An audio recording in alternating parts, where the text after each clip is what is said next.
راحت فين؟ أكيد في المطبخ يا نور العين. وبتعملي ايه يا تيتا؟ بعمل كفتة وكمان كيكة. أنا في المطبخ أحب أطبخ، ما الوصفات عندي بترخ. سجلي عندك يا حياتي معلوماتي وتركاتي. تيتا زكية في المطبخ برعاية أولاد رجب، الموسم الثاني من موسوعة تيتا زكية. تيتا زكية في المطبخ.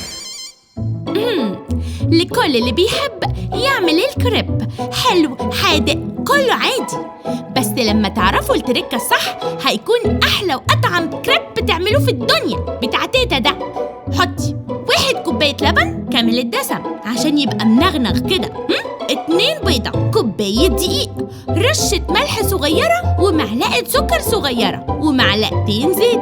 نضربهم كلهم مع بعض مع شوية فانيليا لو هنعمله بقى بالشوكولاتة والحاجات دي، أو شوية فلفل أسود لو هنعمله بقى باللحمة المفرومة والعصاج والحاجات دي. المهم نضربه كويس في الخلاط ونصفيه ونسيبه يرتاح في التلاجة مدة ساعة كده، وبعدين نطلعه وبفنجان بتاع الشاي نحطه في طاسة تكون سخنة مسحينها بنقطة زيت كده بالقطنة، ونحطه في الطاسة كده نعمله يمين وشمال لغاية اما يغطيها خالص وأطرافه تستوي. يبقى ايه بالهنا والشفا. يلا بقى هوبا فزورة. سؤال النهاردة: ما هو اسم الشجرة الطاردة للناموس؟ شجرة البرتقال ولا ثرو الليمون ولا نخلة البلح؟ يلا جاوبوا على السؤال. هتقولوا لي ليه؟ هقول لكم عشان تكسبوا من أولاد رجب كل يوم قسائم شرائية ب500 جنيه. تيتا زكية راحت فين؟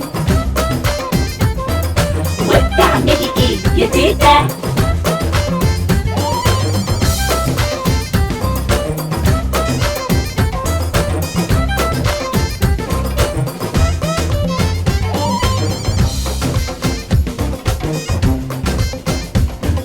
تيتا زكية